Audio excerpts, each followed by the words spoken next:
ती भांडवल आणणारे आपण त्या हिशोबाने या उदाहरणामध्ये पहिल्यांदी बॅलन्स शीट उतरवून घेऊ.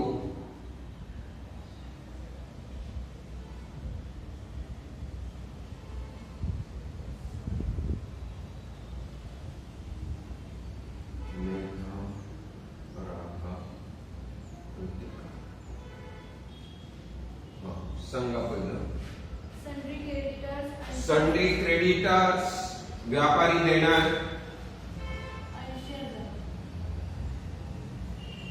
पुढे बिल्स पेबल बिलाचे पैसे देणं बाकी बिल्स पेबल 20,000 रुपये.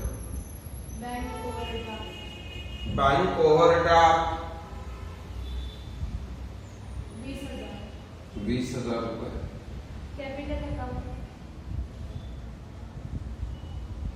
मेघाचं कॅपिटल 1,20,000. 1,20,000. राधाचा 40,000. राधाचं capital 40,000.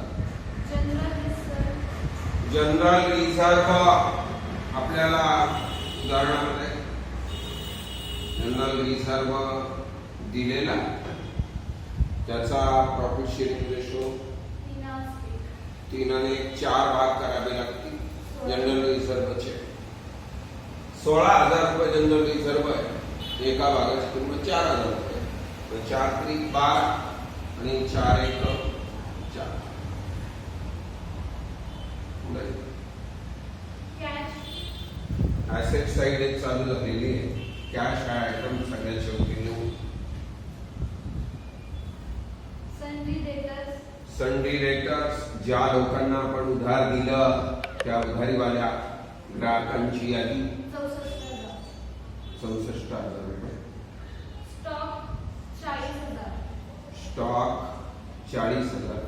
Plant and machinery plant and machinery 60,000.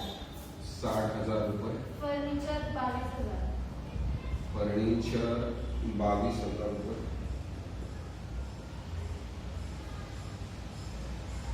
Land and building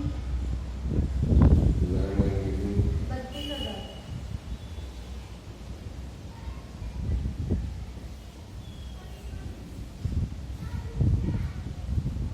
पुढे कॅश 78,000. कॅश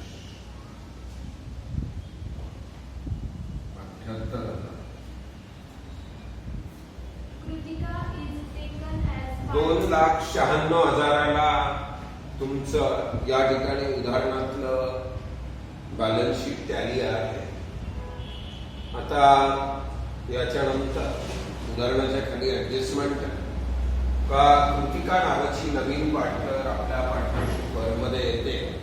येताना ती भांडवल आणणार म्हणजे आपल्याकडे पैसा येणार आहे. 40,000. मग कृतिका ही 40,000 रुपये भांडवल आणते. म्हटल्यानंतर आपल्याकडे कॅश येणार आहे. Cash account debit to Kritika capital account. मग बाय कॅश आपण इन्कम करतो.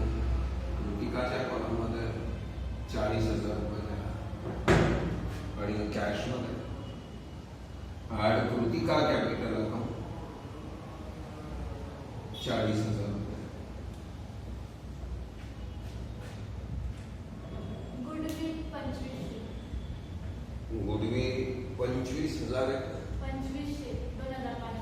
2,500 गुडविलची रक्कम त्यांनी कॅश मध्ये दिलेली आहे. मग आपल्याकडं 2,500 रुपये कॅश आली. कॅश अकाउंट गेली टू गुडविल अकाउंट. मग कॅशच्या त्याच्यामध्ये ऍड गुडविल 2,500 आणि हे जुन्या पार्टनरचं नाव लौकिक आहे म्हणून जुन्या पार्टनरला त्यांच्या प्रॉफिट शेअरिंग रेशो प्रमाणे 3:1 या रेशो प्रमाणे 1,875 आणि 625 म्हणजे 2,500चे 4 तुकडे केले. एका तुकड्याची किंमत 625 रुपये आली. म्हणून 3 भागाची किंमत 1,875 रुपये आणि एका भागाची किंमत 625 25 रुपये. 5% provision for bad and doubtful debts. 5% RDD काढायचा आहे. लेस आरडीडी. संधी डेटर्स वर 5% आरडीडी 3200 रुपये. 60,800 रुपये बाहेर घ्या. To RDD 3200. Furniture be depreciated by 20%. Furniture वर डेप्रिसिएशन लेस डेप्रिसिएशन 20%. किती रुपये? 20%. मग 22,000वर 20% म्हटलं की एक शून्य पुसला की 10% होतं. म्हणजे 2200 रुपये 10% झाले. 20% म्हणजे डबल होती. म्हणून 4,400 रुपये डेप्रिसिएशन आपण वजा केलं. 17,600 रुपये बाहेर घ्या. पुढे Stock appreciated by 5%. आता फर्निचरवर डेप्रिसिएशन झालं म्हणून प्रॉफिट अँड लॉस ऍडजस्टमेंटच्या डेबिटला टू डेप्रिसिएशन ऑन फर्निचर आणि प्लांट अँड कशावरती Stock be appreciated by 5%. Add appreciation 5% appreciation म्हणून 2,000 रुपयाने किंमत वाढली. 40 आणि 2 42 झाले. 2,000 किंमत वाढली. 2,000 रुपये आपला फायदा आहे. फायदा आपण नेहमी क्रेडिटला लिहितो म्हणून क्रेडिटला लिहायचं आहे. बाय स्टॉक 2,000 रुपये. Plant and machinery by 20% appreciated. Plant and machinery वर ऍड ऍप्रिसिएशन 20%. म्हणजे 60,000वर 12,000 रुपये. मग 72,000 झाले. स्टॉकची किंमत 12,000ने वाढली. आपलं प्लांट अँड मशिनरीची किंमत 12,000ने वाढली. हा आपला फायदा आहे. फायदा आपण नेहमी क्रेडिटला लिहितो म्हणून प्रॉफिट अँड लॉसच्या क्रेडिटला लिहायचं आहे. The capital accounts of all partners be adjusted in their new profit sharing ratio by adjusting amount through loan. Loan. आता या ठिकाणी त्यांनी सांगितलं का जे काही कॅपिटल लागेल ते न्यू रेशो प्रमाणे आणायचं. आता जुन्या पार्टनरचा रेशो 3 असेल. 3 आणि 4 मान्य आहे का तुम्हाला? आता नवीन पार्टनरला पहिल्या ओळीमध्ये ऍडजस्टमेंटच्या पहिल्या ओळीमध्ये वरती असत का कृतिका नावाच्या पार्टनरला आपल्या पार्टनरशिप फर्म मध्ये घेताना कृतिकाला आपण नफ्याचा 5वा भाग देणार आहे. बरोबर आहे. 1/5 असा उल्लेख आहे. मग नफ्याचा 5वा भाग देणार आहे म्हणजे नफ्याचे 5 तुकडे झाले. बरोबर आहे. मग त्यातला एक तुकडा गेला मग शिल्लक किती राहिले? 4. आणि जुन्या पार्टनरचा रेशोची बेरीज किती आहे? 4. म्हणजे 3:1 हा न्यू रेशो आला. बरोबर आहे ना? मग 3:1 हा न्यू रेशो आला. म्हणून एका भागाची किंमत जर 40,000 रुपये तर मग राधाचं सुद्धा 40,000 भांडवल राहील आणि मेघाचं तिप्पट म्हणजे 1,20,000 असे कॅपिटलचे बॅलन्सेस न्यू रेशो प्रमाणे आपण काढून घेतो. जुन्या पार्टनरला पूर्वी 4 भाग दिले जायचे. आपल्याकडे शिल्लक सुद्धा 4च भाग आहे म्हणून रेशो नवीन काढण्याची खूप गरज नाही. सपोर्टेड वर्किंग करायची गरज नाही. ऑलरेडी सपोर्टेड वर्किंग न करता सुद्धा याचं उत्तर मिळत आहे. जेव्हा किचकट राहील त्यावेळेस तुम्हाला सपोर्टेड वर्किंग करूनच उत्तर काढावं लागेल. ज्या ठिकाणी गरज पडते त्या ठिकाणी मी 100% तुम्हाला सपोर्टेड वर्किंग करून देतो. मग या ठिकाणी आपल्याला न्यू रेशो प्रमाणे कॅपिटल लिहून घ्यायचं आहे.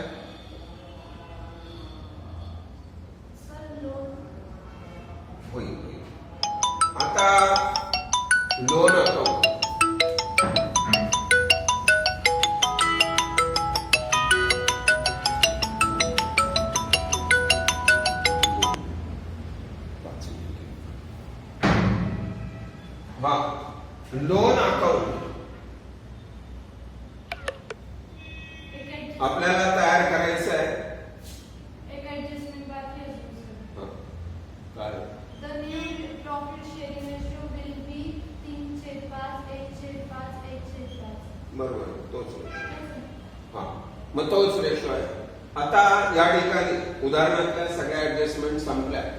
आपल्याला पहिल्यांदा profit and loss adjustment account close करावं लागेल, मग लोन अकाउंट आपल्याला काढावं लागेल.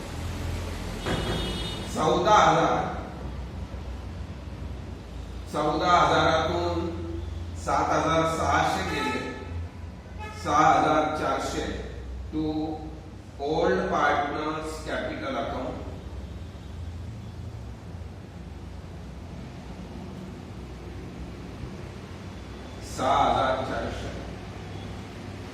मग याच्यामध्ये मेघा आणि राधा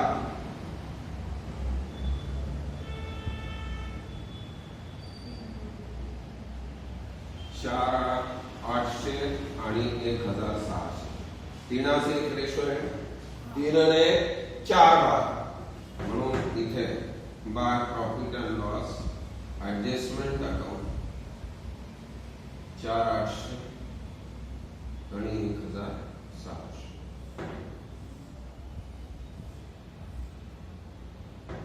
40,000.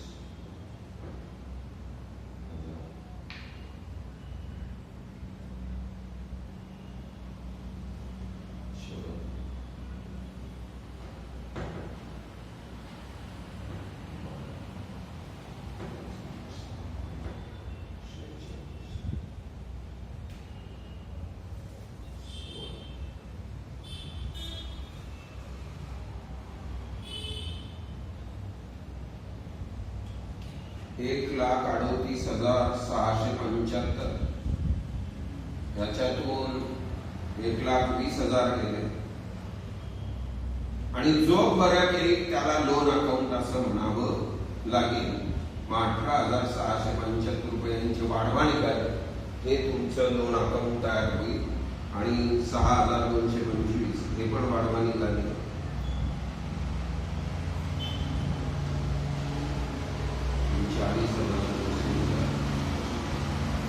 मग हे लोन अकाउंट आहे. आता क्रेडिट बाजू जास्त आहे म्हणून लायबिलिटी साइडला लिहावं लागेल पार्टनर्स लोन अकाउंट. डेबिट बाजू जास्त असती तर ऍसेट साइडला लिहिलं असतं, पण क्रेडिट बाजू जास्त आहे म्हणून मेघा 18,675 आणि राधा 6,225, 24,900 रुपये. आता दोन्ही बाजू टॅली होतात का?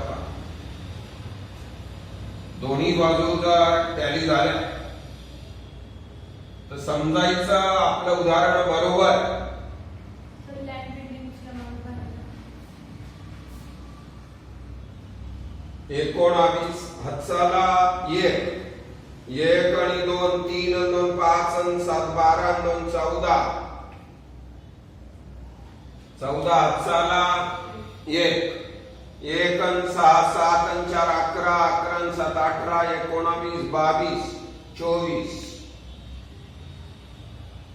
हत्साला 2 आणि 1 3 3,44,900. 3,44,900. या ठिकाणी दोन्ही बाजू टॅली झाल्या. या ठिकाणी उदाहरण संपलं. अशा पद्धतीने ऍडमिशन ऑफ पार्टनरचं हे 7वं उदाहरण आपण या ठिकाणी क्लिअर केलेलं आहे. जर माझा व्हिडिओ आवडला असेल तर YouTube चॅनलला सबस्क्राईब करा, लाईक करा आणि शेअर करा.